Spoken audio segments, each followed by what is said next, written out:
As we move into the next generation of console gaming, one of the biggest issues the average player will run into is storage space. The Xbox Series X has 1 terabyte of internal storage, and the Xbox Series S has roughly half of that at 512 gigabytes. And with games getting more and more detailed, the install sizes will likely increase. It's been said that since these consoles are using SSDs, game devs will be able to pack things much tighter, keeping install sizes roughly the same, if not a little bit smaller, but still that's yet to be proven. Either way, a max of 1 terabyte internal storage just might not be enough, and you may not want to constantly re-download games, especially if you aren't blessed with lightning fast download speeds, or if you have data caps. So you may only be able to keep 10 to 20 games on the internal SSD, depending on what games you like to play. Since Microsoft is likely taking a loss on every next-gen console that they sell, they'll be looking for ways to make their money back elsewhere, and one of the best ways to do that would be in accessories and add-ons. The most expensive add-on we've seen so far is the 1 terabyte storage expansion card from Seagate. It's available right now for pre-order, and it'll cost you a whopping $220. That's close to half the cost of the Series X, and it's over 2/3 of the Series S cost, and that's pretty expensive.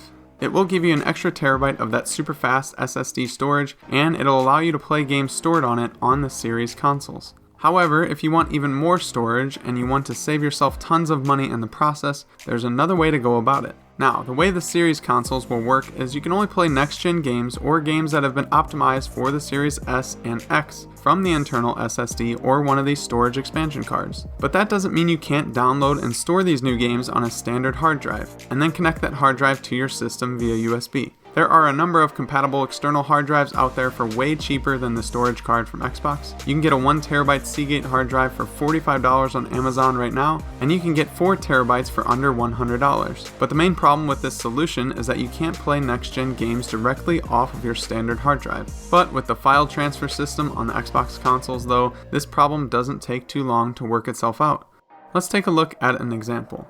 Say your internal SSD storage is pretty full and a new shiny Xbox Series X Enhanced game just came out. You can just transfer a game you may not want to play at that time to your massive external drive in order to make room for the games you want to play right now on the internal SSD. If in a few weeks you realize that you want to play your older games again on the Series X, simply transfer it back over to the internal drive, and minutes later, you'll be ready to go. This does not require you to download the game all over again, and transferring will actually be faster than downloading the game again anyway.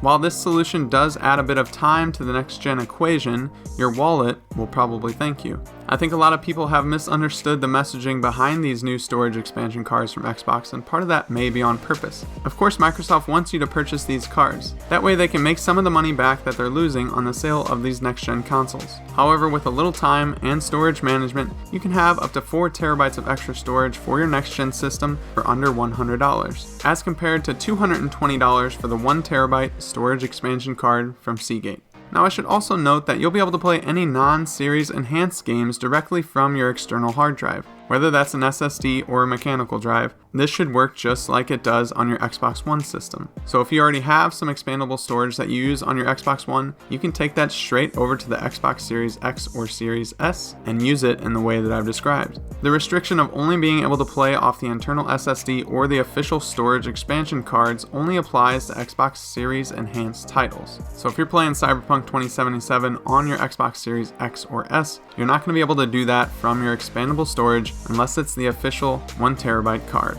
But while backwards compatibility is a huge thing, not every single backwards compatible game is going to be optimized for the series systems. So even though you can use your expandable storage to kind of move files back and forth between internal and external, you'll also be able to fire up a ton of games directly from it.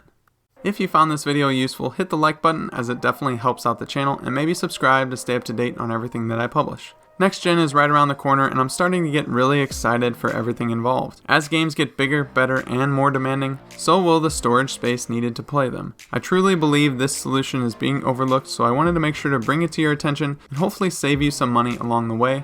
But that's going to do it for me. Let me know what you guys think in the comment section below. I hope you guys have a good rest of your day. Until next time, I'll see you later.